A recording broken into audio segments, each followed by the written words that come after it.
not running any sounders anymore. All that requires funding of some sort. But nevertheless, we did have, I didn't hear anything on the 12th, and I didn't hear anything, of course I didn't quit listening until about 9 o'clock at night on the 12th. And then the 13th, that morning, I was looking for possible something happening, because it's at sunrise is when straight up is sweeping, the Earth is sweeping around the sun, and tends to sweep up more meteors, residual meteors than any other time frame. But that doesn't mean the peak isn't some other time. The peak could be any time. It could be even after the opposite side. It could be at sunset. Could be the actual peak when it's moving away and not towards.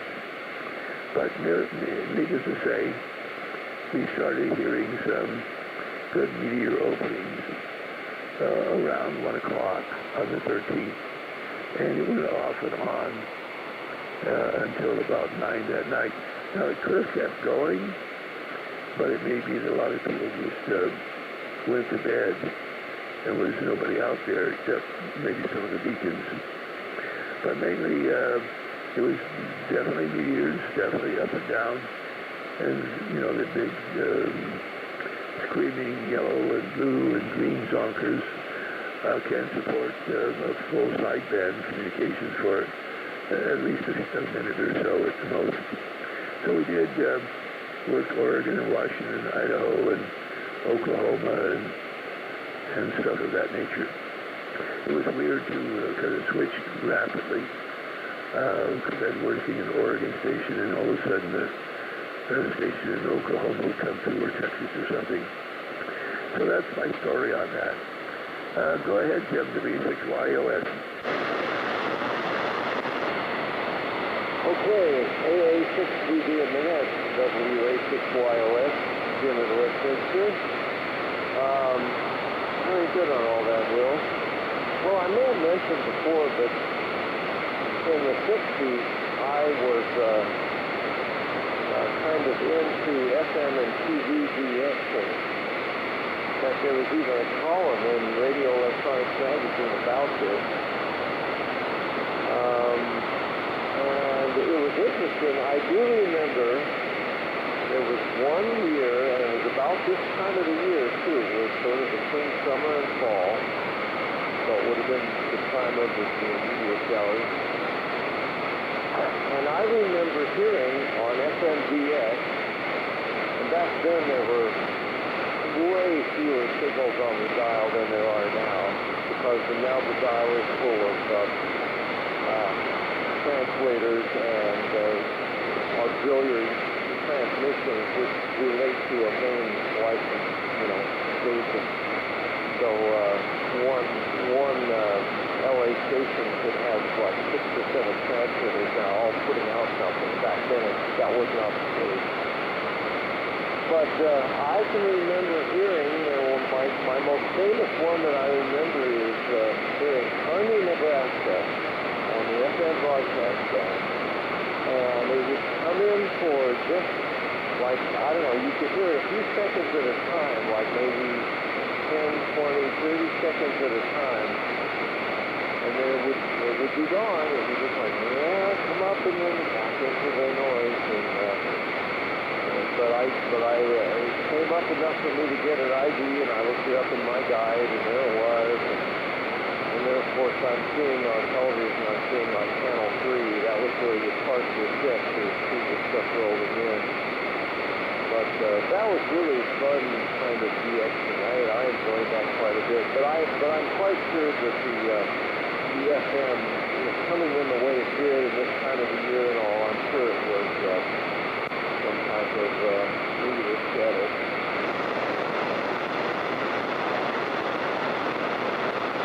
Did you turn it to me, Jim? Yeah, for comment. Oh, okay. Yeah, definitely. There was a ham back in the 60s who collected data from the bottom of the FM broadcast band. He was actually in Texas. Texas is an ideal place to do it because you're on the 100th meridian, and it's about a key hop from central Texas. Covers the entire East Coast, covers the entire West Coast, covers the populated areas of the Great Lakes in Canada. So your ability to hear lots and lots of stations from all over the country are really, really good. And so he monitored a frequency at the bottom, about around 88 megs even, which had no local station on in his locality. And but then all these other stations that on the all 360 degrees around. Also, it's about a key hop into Mexico City. I mean, Central Texas in general is just phenomenal for a 360 propagation study on 6 meters. So he had an actual chart recorder, one of these ka-chunk chart recorders of the old school type. And so that would give him the readout even when he wasn't there listening. And so he did this for over a decade. And I don't know where his data is today, but he did eventually, share the data on QST after the decade was over with. I think he kept going, but who knows. So a real phenomenon. The other one that used to be kind of a neat way of doing it too was the offset carriers of TV stations. In fact, I used to listen to that.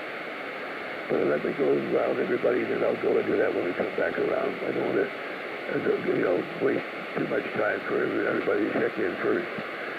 WCYOS 8650D. Yeah, okay, Will. Yeah, and I was last night, just keeping on the propagation thing for a little bit. Last night I was sitting around pulling the meters on the direct conversion receiver, and I thought, either last night or the night before, but I thought there was somebody yelling CQ content. So I don't know if there was some kind of content or not, but you would know about that. Anyway, I have a question for you concerning the NE602 direct conversion stuff when we come back around for a second time. AA6DB, WA6YOS. Okay, Jim.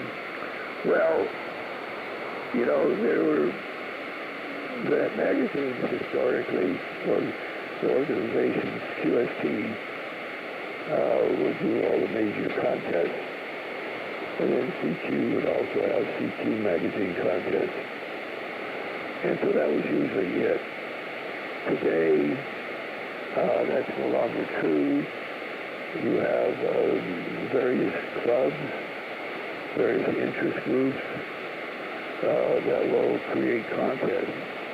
So we have a plethora of contests, many of which I don't know about, and you'd have to look them up on the web or something, or ask what contest is this, and it might be the, work all of Texas contest or something of that nature, and them explain the rules to you, or tell you where on the web you'll find the information. So there's lots of stuff like that today that make contests a continuous thing on every handband on every day. Okay, let's go to Tom, AJ6PP.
Okay, Tom, I still want to get together with you sometime, whenever it's convenient.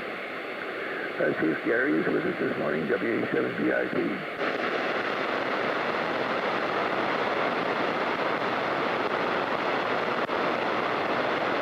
Good morning, Don, K6DLP. Hey, good morning, everybody. K6DLP here, Don. Harupa Valley. Right down the street from that Thirsty John. Wish he'd get back on here. I miss that guy. Well, nothing to really report. Gary's going to kind of, he did what? Yeah, I'm climbing professionally again. They talked me into it. They're going to pay me big bucks to get some problems fixed that apparently nobody else knows how to fix. So, going to be doing that here for the next couple of months. Right now, I'm building a tower top amplifier, getting it all tuned up for sunset, and just kind of plugging along, trying to stay on top of everything. And let's see, Tom, you missed the 13th because it wasn't Friday the 13th. Little chuckle there. Back to you, Will, K6DLP. Okay, real good, John. Well, you need to groom some young man as an apprentice to do a lot of that for you. And, of course, you have so much knowledge you could teach the guy that it would be well worth it. All right. Okay. All right. Gary, W6RYO, back in town. Yep, that be me, W6RYO, the voice of Alpha Loma.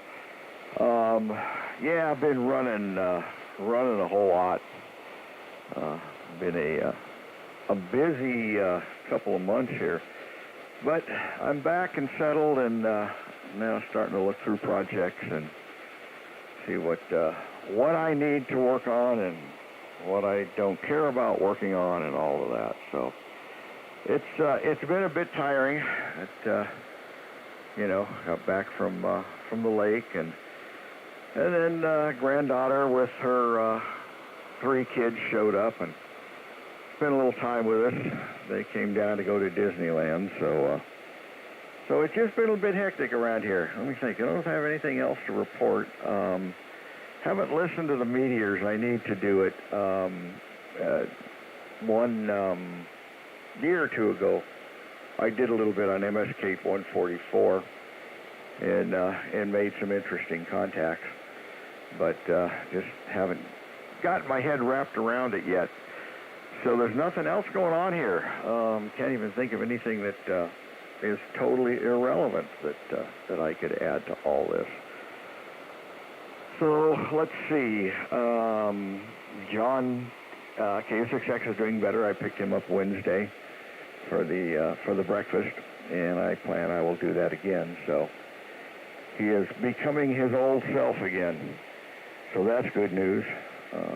What else? I don't have anything else. Just plan to catch up on my sleep and all that. Missed several naps in a row and over the last few days, so got to catch up on those. I get behind on the naps, and then I'm just really in trouble. So everybody enjoy, and we will be hanging around.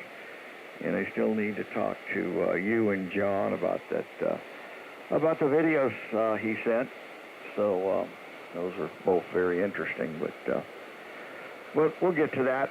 Anyway, everybody enjoy. It looks like it's going to be a real nice week. I don't expect this kind of weather usually in August, but, been foggy the last couple of days. Woke up sunshine this morning, so that's enough rambling on my part. Everybody enjoy. AA6DD and the giggling group, W6RYO.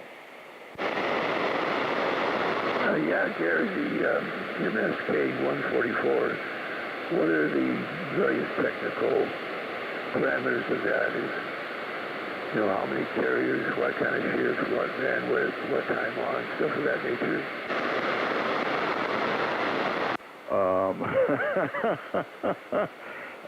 To be honest, I'm going to have to look it up again. My brain is fading. It's fairly fast. Let me look it up, and I'll have that next go around. How's that? Okay, that's great. Let's see if Kim is with us this morning. K6YYL.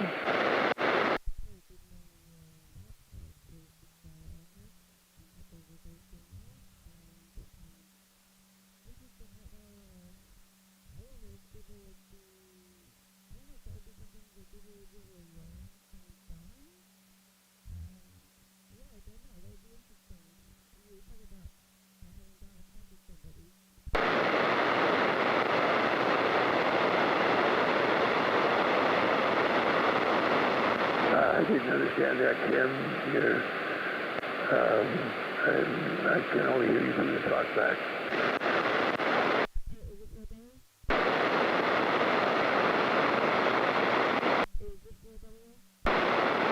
Yeah.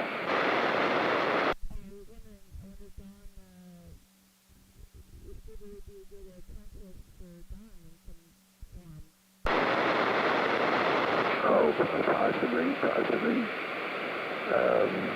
Yeah. You have to talk to him about it.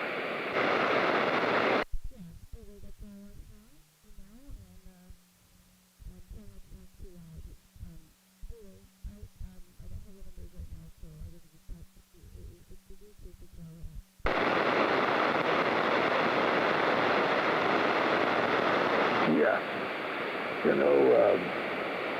Like I say,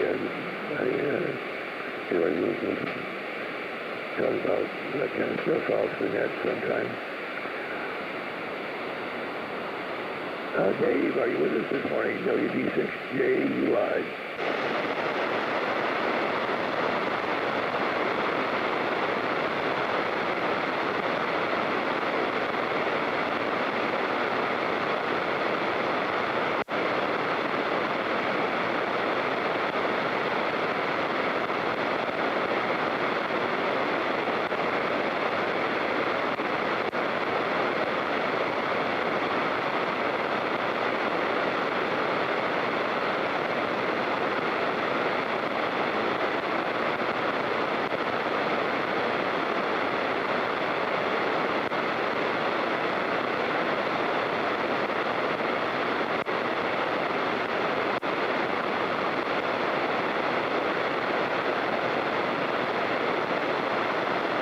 Okay, very good, Dave. Let's go to Dale, KN6SHI.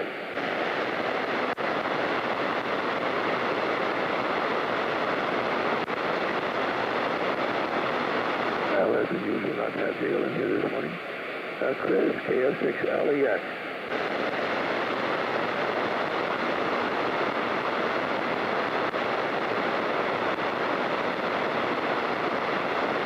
Dana in 7UFT.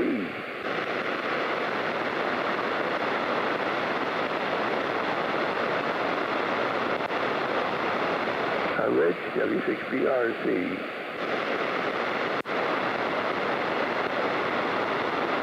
Let's see if John might be in town, W7RSO.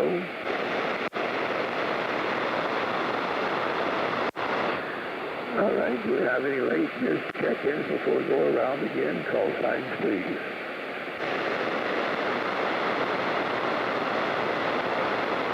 Any visitor check-ins, call signs.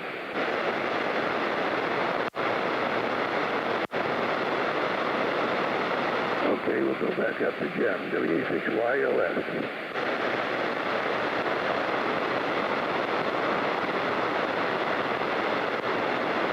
Okay, while Jim is making it back up from below, I'll go into the other interesting thing that was used as a beacon. Doesn't exist anymore. But I used it as a beacon at one time. Is I took an MHO converter, it is the converter, changed the crystal in it so that it would listen to the carrier of Channel 2. When Channel 2 was in the 54 to 50 meg range, and 1.25 megs up was the video carrier. Now, you might think that all the Channel 2s all over the country would have the same video carrier. The actual fact is, in fact, if you look at any text about the use, it doesn't tell you the real details. The real details were there were 3 different carriers that could be utilized for the actual carrier. So they would space them out so that the static distance, let's say you had a channel 2 someplace in Houston, Texas, and let's say you had another channel 2 in the state of Washington. In order that these things not hesitate too badly with each other on exactly the same frequency, they offset them by 10 kT. So whatever the channel 2 here was, 10 kT up or down from there was another set of carriers that would be the exact center frequency for channel 2. And the kT set was so broad it didn't know the difference between the 3. So the same thing you said, it was fine in Texas or Oregon or Washington or the one in Los Angeles. So what you would do is you would look at and listen to one of the carriers, either one above or one below, or have somebody, 2 receivers, and you can listen to both of them at the IF. And of course, they were very potent transmitters. They're running lots of power and usually located at a optimum height, a very high height. And bottom line is you can hear static modulation on the meteors or static opening. And you hear signals way before you can work it on sideband on systems. Sort of like what Fox Tango 8 does today, except instead of doing super narrow band, it was narrow band on our receivers because we were narrow, but it was just a carrier. The carrier didn't, the amplitude modulated the carrier, and the carrier didn't change in amplitude. Remember at AM, the sidebands come from the modulation. The carriers on AM never change in amplitude. So you listen just to the carrier itself. Any characteristics of changing in that carrier is created by Mother Nature and not anything else. CSTM is back at WA6YOS, AA678. Yeah, I'm here. AA6BD, WA6YOS. Yeah, the old offset carrier thing for video.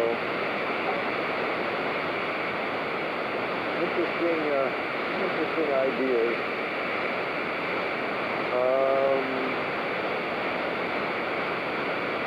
Sporadic, that was a big problem with a lot of the area, the country where you got your television, especially if you didn't get a super strong signal. Because even watching LA signals from Mount Wilson, when KBOI in Boise decided to propagate all the way to Los Angeles, you could see the beat on your TV. You could start to hear it in the audio, even though it was FM. I mean, it's amazing how strongly sporadic could come in. Those were very interesting times. Well, the thing I wanted to ask you, Will, about the direct conversion receivers is I've noticed I shouldn't be admitting this, but there have been times lately when I've been up at 4 a.m. for one reason or another, which we won't go into.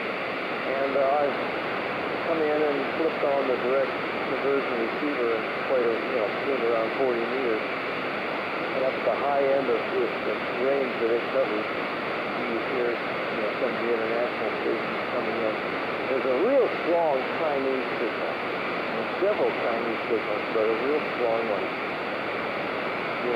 The tuning range of this little receiver. And what I've noticed is there seems to be, on this strong station, there seems to be a little bit of a lock-in effect, a synchronous detector effect, on the ME602 reception stream. Have you ever heard or read or played around with that chip to try to get it to work as a synchronous detector? Because there seems to be this effect. I mean, I'm tuning this thing in, and it holds for much longer time on the carrier than it would just even on a sideband station. There's a little bit of drift in this thing, especially when you first turn it on. And that drift would be apparent. I would be hearing a heterodyne or something. That drift would be apparent if there wasn't this lock-in effect. So I'm sure you can have some comments about that. Anyway, other than that, I just checked the thermometer at 69 degrees on the patio, and it was overcast. I think we may be getting some shadows now. But the last few mornings have been nice and cool and overcast, wonderful weather. I love it when it's like that. It's more like fall than summer. AA6GD. Everybody have a good week. WA6YOS. This is the 602 chip you're using. That other one I told you about is, you said it was a more modern one. Let me turn on the light here so I can see what it is. Oh, ME612. ME612 is the one I have in this set. Yeah, the 612. I've never used the 612 in that mode, so it doesn't surprise me that what you see are finding, because the 612 is more sensitive on its LO than the 602 is. The 602,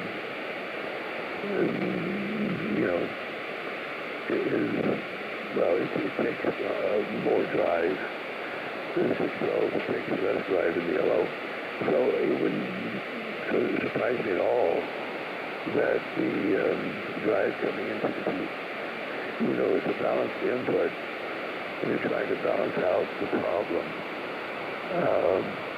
It's so sensitive that it could definitely lock. I think I've actually seen a circuit where they added some capacitor coupling over to the oscillator to make that effect a little more prevalent. But I've never done it myself, so go ahead. Okay. Yeah, it just sounds like one of those things that you would have played around with if you'd known about it, or seen you haven't come upon the effect yourself. But I'm always interested in that subject of synchronous detection and have been for years. So I think it's one of those circuit topologies that unfortunately was never applied to so many things. Even broadcast reception could have been applied years ago and really been effective in a lot of cases, and the way things would have evolved, it would have changed the way a lot of things would have evolved too in broadcasting. But anyway, all right. Well, that's interesting. Yeah, I'll have to do a search on the web, and I'm not familiar with the differences between the 602 and the 612, so I'm going to have to do a little research on all that. But if I find anything interesting, I will let you know. All right, that's it for me for this week. AA6DD, WA6YOS. All right, let's go to Tom, AJ6PT.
Okay, Tom, is this solid state of vacuum tube?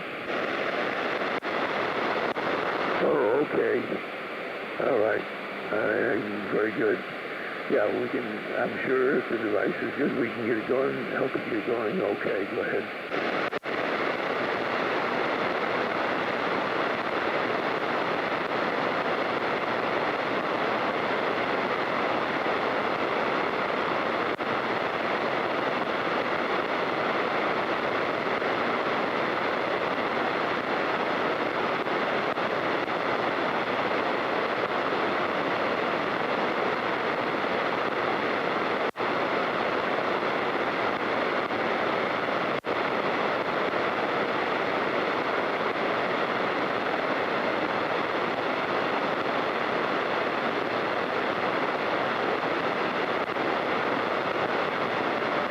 Well, okay.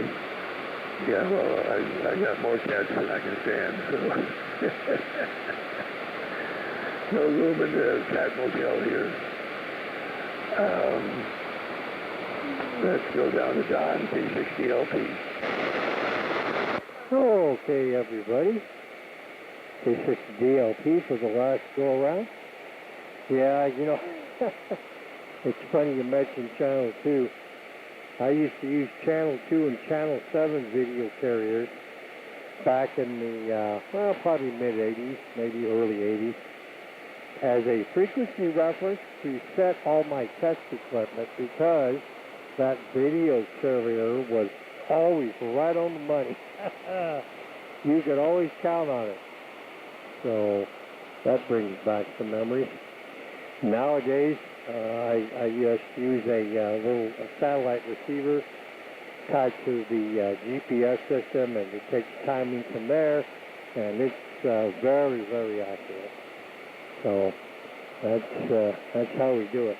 Anyway, other than that, that's it for me. I'm going to go get some lunch and come back up on here, or come back up here, and beat on some more stuff. Back to you, Will, K60LP. Okay, Don, very good. Gary, W6RYO.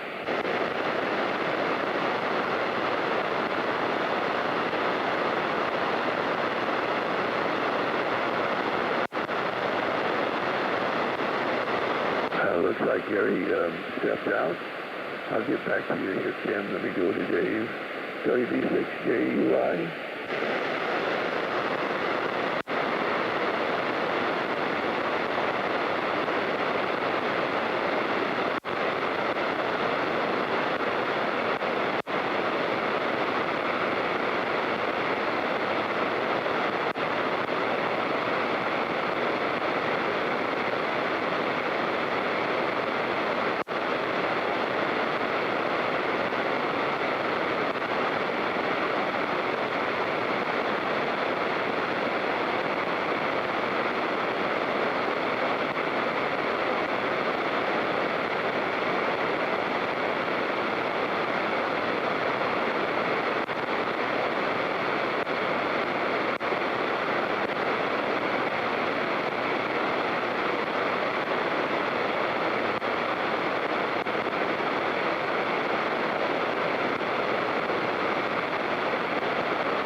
I'm here now. Okay, very good, Dave. Thank you. Let's go back to Gary, W6RYO. Yeah, sorry about that. I fired up WSJTX on the computer that controls this radio, and so I was looking at the setting levels on MSK 144, and it took over the radio. It put me on 50.280 upper sideband. So wondered why I wasn't transmitting anything. Anyway, I've taken control of it again. Yeah, I'm embarrassed to say how little I know about the MSK. It's been a while since I've used it, but it basically it's a 4-tone shift, and you can set 5, 10, or 15-second cycle. You know, and at the 5-second, you got a better chance of catching somebody on the same meteor trace. Let's see, 4-shift tones, 50.280, and it's 144-bit long, so it's a continuous repeated. But yeah, other than that, I had forgotten a whole bunch about it and still don't know, looking it up. But I'll probably switch over there and give it a shot. You know, just point the beam east and set it about 300 watts and see what I can come up with, because that stuff's still going on. I understand the best time is early morning. That's when we're heading into the meteors. But I'll play with it. I've just forgotten too much about it. You know, you asked me a question, I went, oh yeah, and I went, oh, I don't know that anymore. So like I say, then I fired it up and I took over the radio, and I couldn't figure out why nobody could hear me. Oh, this getting old stuff sucks. So anyway, that's about it. It's, designed specifically for a lot of repeating 144-bit cycles, where they say 250 CPS is what it, character per second is the rate that it runs. So anyway, I'm rambling. I don't think I'm quite back from having family and great grandkids around hanging on me all the time, but anyway, that's it, and I'll probably fire up over there just to refresh myself. So sorry I couldn't come back with exactly what the numbers were, but I kind of went into brain fog mode. So anyway, everybody enjoy AA6DD and the Smiling Group, W6ROL. Okay, so we're running 4 carriers. And does that take up to 2.8 kilohertz of bandwidth? 2.5 kilohertz is what it's set at. All right, 2.5. Okay, so it has a pretty broad bandwidth of the 4 carriers. And then it puts out bursts of 5, 10, or 15 seconds, and it listens in between. Yeah, and it'll just cycle, 5-second transmit, 5-second receive if you're on that mode. Oh, very good, very good. Well, I've learned a lot, thank you. Yeah, okay, it's also designed what am I trying to say? The normal way it's used is the West Coast station transmits first. So transmits even. So from here we'd transmit on even, and those east of us would transmit odd, although that's not always exact. Go ahead. And what is it used for, the timing element? Well, it uses the internal clock of the computer. So you've still got the, you need the accuracy of the internal clock down to, I believe, a second. Oh, okay. All right. It all makes sense now. Thank you. I'm glad that I could make it clear as mud. Everybody enjoy. Have a great week. W6RL. This is great communicator. Okay, let's turn it to Kim, the Tiger Ribbon, the Stage 6 YYL.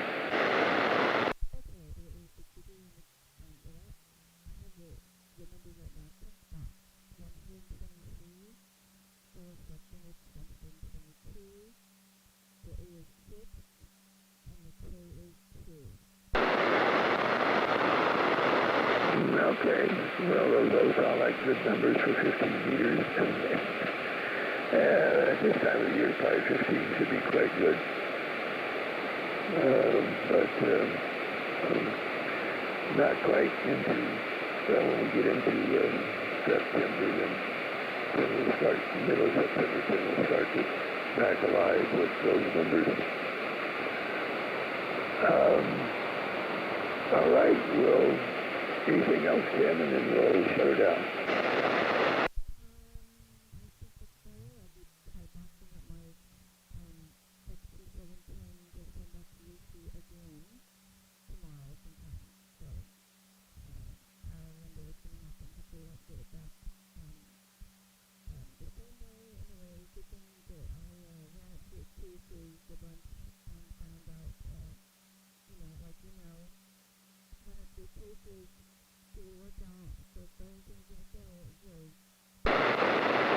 That's what you want to do. So yeah, what Kim was talking about is she sent her 710 off on warranty, quit transmitting, brought it back, and of course I always tell people that you do something like that, you want to do a 36-hour burn-in, which is the old mill spec standard. So just use the hell out of it to make something crack. Cracking is going to crack. If it doesn't, then probably good for the next decade. If it does go, then fine, you can still do it under warranty. So it broke loose, and so she gets to send it back. So, all right, any comments, questions, anything from anybody? Any late check-ins, visitor check-ins, anything before we shut it down?